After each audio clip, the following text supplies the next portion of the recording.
I'd like to take a moment to welcome everyone to our History of Lindsey College presentation presented by members of the LR Bennett Honors program here at Lindsey. I'm Dr. Elizabeth Tapscott. I'm the director of the LR Bennett Honors program, and it is my great pleasure to introduce to you Gentry and Herbert Grimm, who will be presenting on the history of the college, particularly trying through adversity, finding moments when this institution faced some real challenges, and we rose above them. I would also like to take a moment to talk about the honors program itself. We are a collective, I guess you could say, of students from across the university, across the college, from various disciplines and schools. We have come together as a group of students and faculty who value academic contributions and going above and beyond in our intellectual pursuits. The honors program's motto is Sapere Aude, which is Latin for dare to know. Have the courage to think for yourself. Have the courage to find out when you have a question. So our honors students have been working on this project for the past month, and they have been daring to know about our own college institution. So without further ado, I'm going to hand it over to Mr. Gentry and Grimm.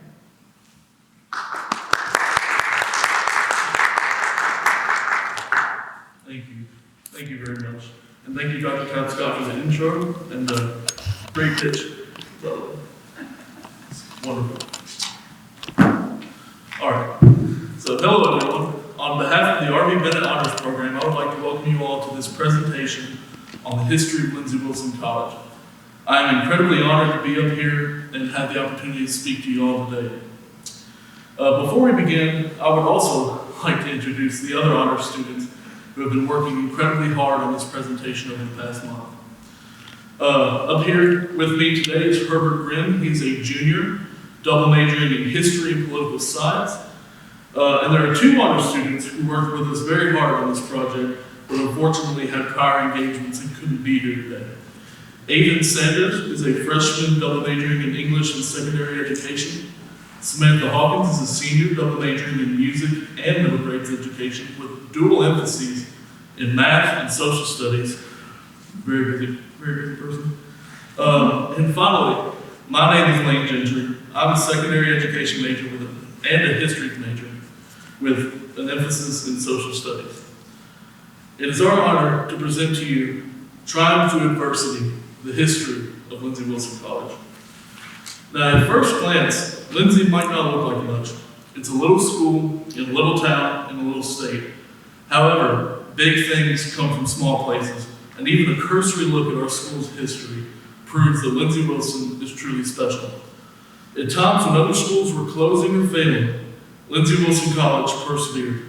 From pandemics to financial hardship, from our humble beginnings as a training school to now, not only have we survived, but we have thrived, and we have built a community on this campus that is truly unique. To follow this story of trying through adversity, we must start at the beginning.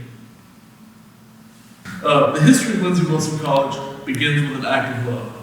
It was decided by the Louisville Conference of the Methodist Episcopal Church South, try saying that 5 times fast, that a school should be opened in what they referred to as the Mountain District of Kentucky.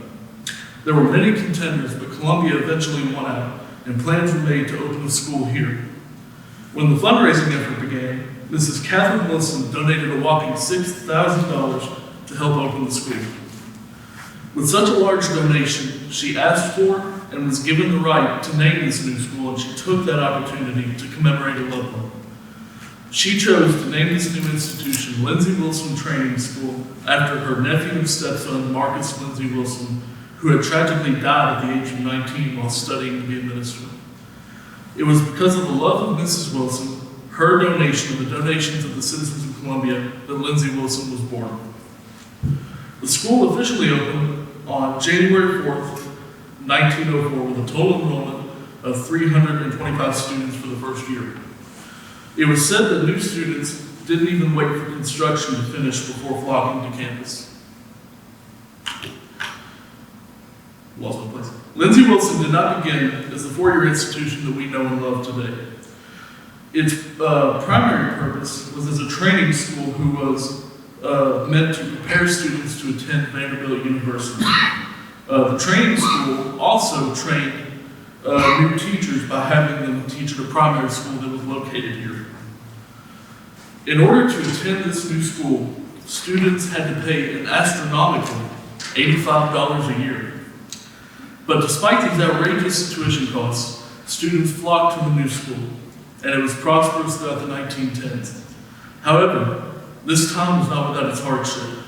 Due to a severing of ties between Vanderbilt and the General Conference, there was a chance that Lindsey Wilson would have to close, but luckily this was avoided. Perhaps more seriously, Lindsey Wilson Training School was forced to pause instruction on 2 separate occasions due to outbreaks of disease, with an outbreak of smallpox in 1917 and an outbreak of influenza in 1919. And this is an aspect of Lindsey Wilson's history that feels all too familiar to us today and goes to prove the old saying that there's nothing new under the sun. These and future incidents also prove that Lindsey Wilson was meant to last. By 1923, change was in the air. Lindsey Wilson was to get a new curriculum and a name change, becoming Lindsey Wilson Junior College. This new college would be a 2-year liberal arts school, and the man who oversaw this transformation and became our first president was none other than the illustrious R.V. Bennett, who's the namesake of the honors program. Bennett was a Methodist minister, philosopher, and mathematician who helped design the new curriculum and led the institution through this chaotic transition time. It was also during this time that the first of many building booms took place on campus.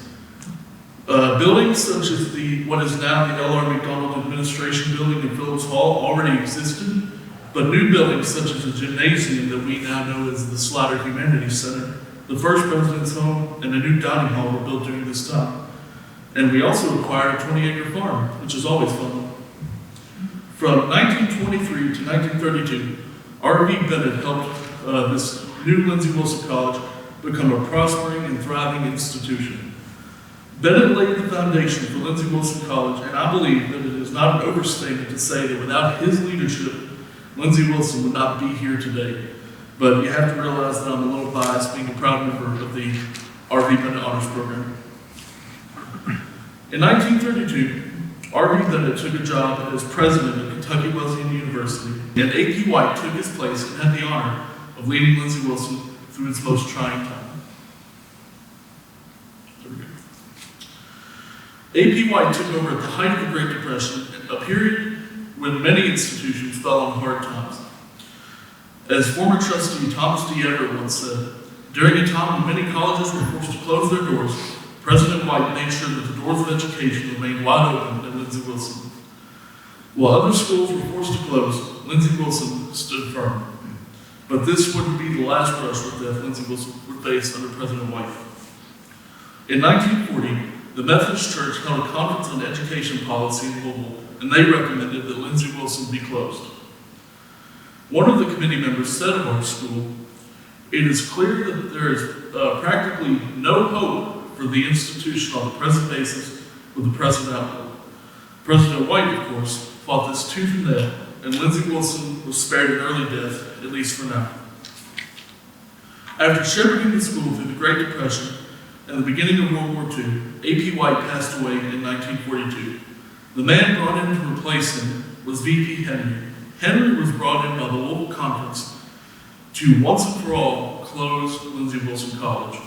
However, it would be because of his actions that Lindsey Wilson would survive yet another attempt on his life. Lindsey Wilson came breathtakingly close to death in 1942 when the Louisville Conference decided to merge Lindsey Wilson into Kentucky Wesleyan University. V.P. Henry, who had been brought in to facilitate this merger, decided that he wasn't having it. Henry went to great measures to keep Lindsey Wilson afloat. He went 4 years without pay, and his faculty and staff also took pay cuts. Henry increased enrollment while also taking on another position within the conference. All this time, the sword of Damocles hung over Lindsey Wilson College as the conference decided its fate. By one singular vote, Lindsey Wilson College was allowed to continue existing. And not only would it continue, but it would thrive. The GI Bill funds from the soldiers returning from World War II led to another building boom. What is now the Goodhue Building, the current president's home, and what is now the Everett Building were all built during this time.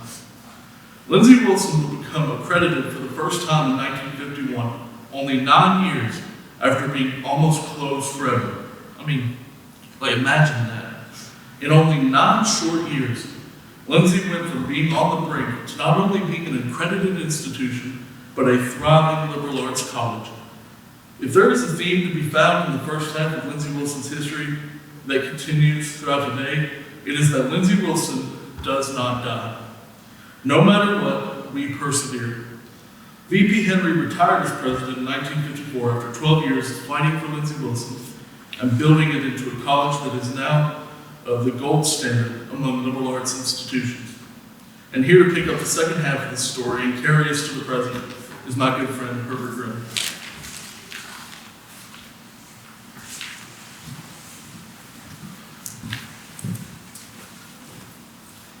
Thank you, Mr. Gentry.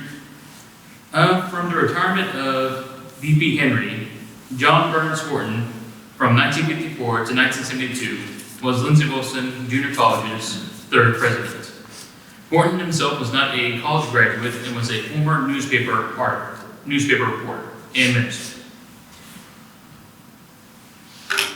Under his administration, Horton began the process known as the 10-year plan, from 1959 to 1969.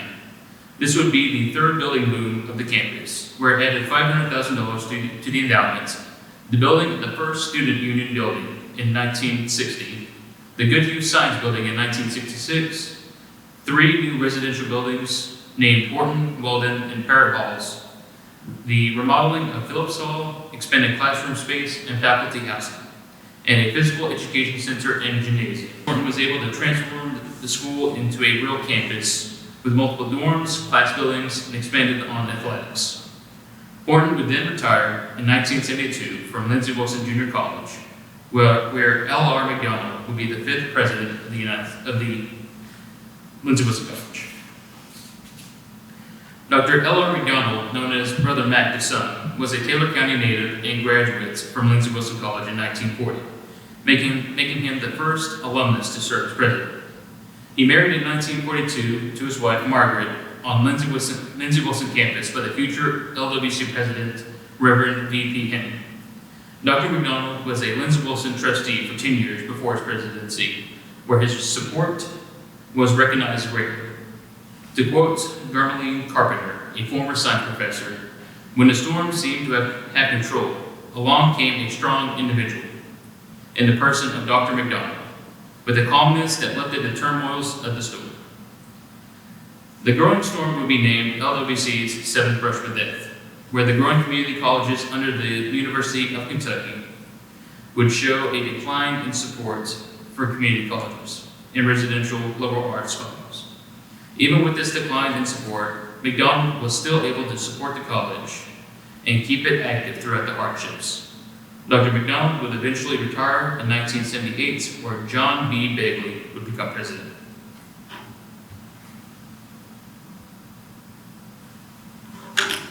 Reverend John B. Begley would be a Lindsey Wilson College's 6th president from 1978 up to 1997, where his presidency would be recognized as a major turning point in the college's history. His original intention was to either combine Lindsey Wilson College with another small college or close the college down for good.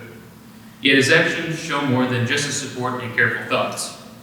During his entire presidency, the overall budget increased from $600,000 in 1977 up to $13.4 million in 1997. Overall enrollment passed the 1,000 student barrier in 1987, and it wasn't until 1985 that Lindsey Wilson College would become a 4-year baccalaureate degree granting institution. Another movement was changing the board from the majority of ministers towards businessmen. This in turn would lead to the fourth building boom in the college's history.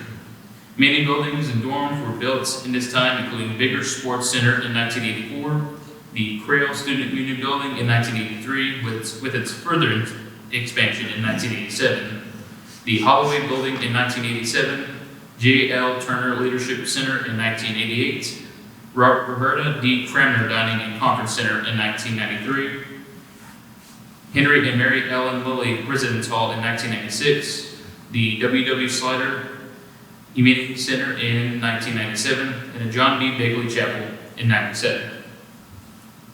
LWC expanded its academic programs, where the baccalaureate degree offerings expanded from 3 to 14 programs and a new master's program.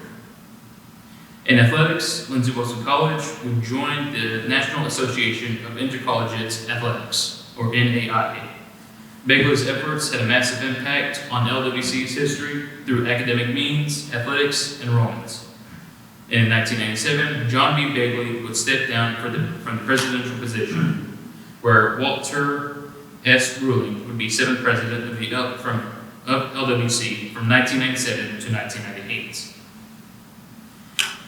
Although his presidency lasted for a very short time, he was the first non-minister to serve as president, and his efforts were in the professionalization of staff and supported the transition of the Begley building over.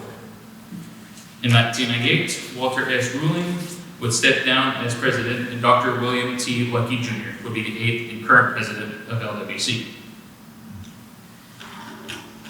Dr. William Luckey was previously the director of admissions, vice president for enrollment management, vice president for development, and vice president for administration and finance under the Begley and Reuling presidencies. In 1999, the college opened the Walter S. Reuling Stadium along with other buildings. In 2004, Luckey announced the Changing Lives campaign, a $33 million campaign that would build several residential halls and learning centers and added funds to the LWC Endowment and Lindsey Wilson Fund. The campaign ran through 2007, where the Board of Trustees voted to extend the plan up to 2010 and raised the goal to $53 million. The James Graham Brown Foundation funded several projects in 2004, including the expansion of the Student Union Building and a new Jim and Helen Lee Fugit's Science Center. A 10,000 square foot expansion of the Holloway Building, which houses the Katie Nero Library, doubled the library space in 2002. A campus quadrangle, amphitheater, and park area were opened in 2003. The Lindsey Wilson Sports Park was opened in 2010, which includes the Parnell Family Stadium for football, track and field, Igloo Park for baseball, and Maryland D. Sparks Park for softball. Also in 2010 was the construction and grand opening of the Doris and Bobby Holloway Health and Wellness Center. The Dr. Robert and Carol Gooden Counseling Center was built for the nursing program and School of Professional Counseling.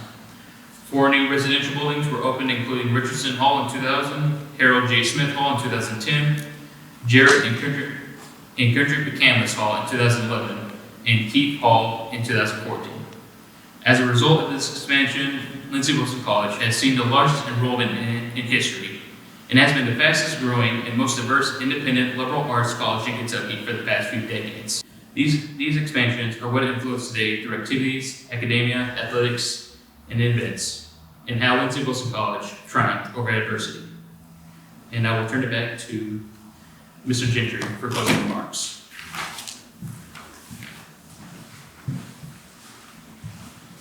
All right, thank you very much, Herbert. Before we wrap this up, I just want to take a little time to thank all the people that made this project possible. Firstly, I would like to thank Greg Blair and the entire staff of the Katie Nero Library. They were kind enough to grant us access to the archives and the special collections room, which was not only very cool, but also vital to making this presentation possible. I would also like to thank Dwayne Bonifer and Lydia Porter, whose research proved invaluable and helped us build our own research. I would like to thank Dr. Elizabeth Tapscott, the fearless leader of the R.V. Bennett Honors Program, President Luckey, the Board of Trustees, and the administration as a whole for allowing us the opportunity to be here and speak to you today. I would like to thank Aben Sanders and Samantha Hawkins. Without their research skills and technical prowess, this presentation would have never gotten off the ground, and we really wish they could be here today. I also have to spotlight for a moment my partner in crime, Herbert Grimm. He did much of the initial work on this project, and the whole thing never would have worked without him, so thank you very much. And finally, I want to thank all of you for being here today. I can't tell you how great it feels to see all of you here and knowing that somebody still cares about Lindsey Wilson's history. This tiny little school in the middle of nowhere has come so far since that winter day in 1904 and still has far to go. While we were in the process of putting this presentation together, I often wondered what Mrs. Catherine Wilson would think if she were here today. Like, what would she say after a tour of our modern campus? I mean, other than, like being flabbergasted by an iPhone, I would like to think that she would be very proud of the small training school named after her beloved stepson that not only survived, but has grown beyond her wildest dreams. One aspect that is important to remember when considering the history of Lindsey Wilson is that our story would be impossible without the generations of teamwork and school pride on the part of our administration, faculty, and students. Nothing we see here today would be possible without teamwork. When Lindsey Wilson was faced with closure during the Depression, a group of people consisting of students, faculty, and the citizens of Columbia raised just enough money to keep the doors open.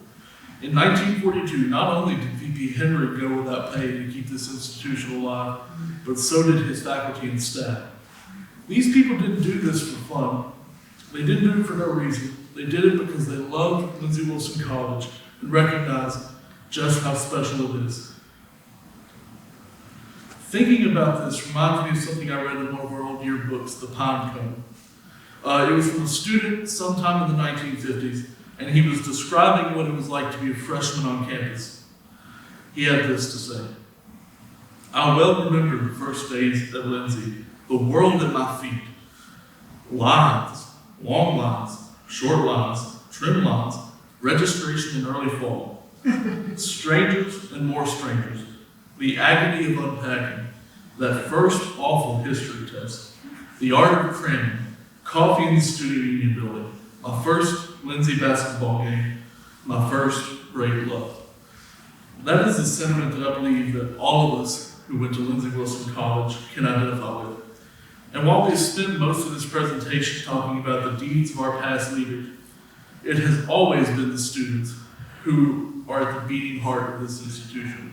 Always has been and always will be. When we come to Lindsey Wilson, we gain more than just academic opportunities and real-world experience. We gain a family. And whether we are serving our community, cheering on the home team, or simply having fun with our friends, we are doing it together. This is the heart of the Lindsey Wilson experience, and it is what gives us the resilience and strength to power through adversity. And that is why we, like you, are proud to be Blue Raiders. Thank you.